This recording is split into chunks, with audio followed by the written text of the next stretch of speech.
Kenapa kerja tuh nikmat banget kalau sambil ngopi? Misalnya lagi nulis nih. Ngopi, serut, diam dulu, nyium aromanya, nulis lagi. Kenapa begitu nikmat sih? Ya jadi teman-teman, jadi Bang Adit, intinya kalau misalkan kita ngopi, itu ada semacam zatnya lah di dalamnya yang membuat kita jadi semangat. Nah zatnya akan dijelaskan oleh Dr. Gia. Udah kita muter aja nih. Nanti ujungnya Tio yang jelasin. Ini yang namanya konsul di IGD kayak gitu. Oh gimana tuh? Kalau di IGD gimana tuh? Jadi kalau kita nggak tahu, ya saya akan konsul ke dokter yang lebih tahu.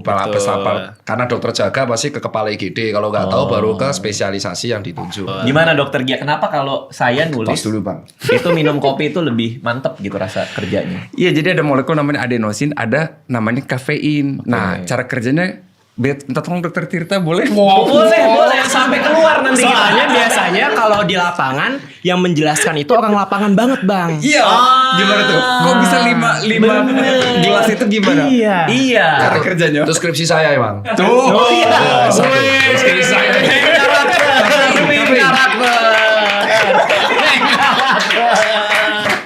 Ternyata dia yang punya penelitiannya. Iya. Ya jadi Penjelasannya. kalau Kak ternyata itu aku lakuin skripsi itu 2013 itu sebagai syarat buat esketnya. Oke. Terus di RCT dan yang ku teliti kebetulan itu Kafein. Ya saat itu kopi instan robusta. Terus kita bandingin sama yang decaffeinated. Oke. Ternyata di dalam kopi itu nggak hanya ada kafein tapi ada banyak banget zat. Salah satunya asam klorogenik. Itu yang membuat akhirnya si kopi dari berbagai macam ratus zat itu aromanya jadi khas. Oh. Itu yang pertama. Terus kedua, efeknya mereka tuh memang 3. Dia menaikin si tekanan darah sistolik sama memicu aktivitas parasimpatis. Cara ngeceknya itu kita lewat cold pressure test saat itu. Jadi habis minum kopi, sebelum minum kopi dicek tensinya, terus suruh Harvard step up test. Apa tuh? Yang naik turun. Terus habis itu setelah itu dikasih perlakuan minum kopi setiap hari.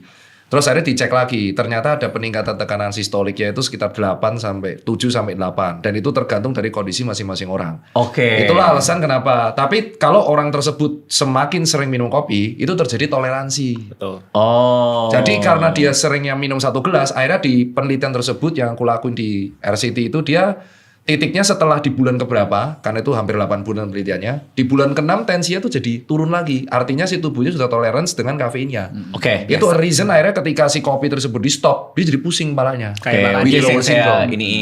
Ya dari situlah si kopi itu ternyata kalau dia minum sampai dari jurnal itu 5 espresso per hari, itu belum bisa menentukan beresiko apapun. Tapi terjadi tolerance ke saraf simpatisnya sama ke tensinya, sistoliknya. Tapi di atas 5 espresso itu baru bisa kronis, bisa prehipertensi. Oh, artinya batasnya di 5 espresso lah Iya, ya. dan salah satu impact-nya itu memang itu yang membuat si kopi tersebut ciri khasnya beda-beda. Kalau dia kebanyakan acid, aromanya jadi seperti apa. Kalau kebanyakan ini jadi apa. Itulah alasan kenapa setiap biji kopi mengandung aroma berbeda tuh dari hasil penelitiannya. Oke. Keren. Skripsi. Keren loh. Skripsi.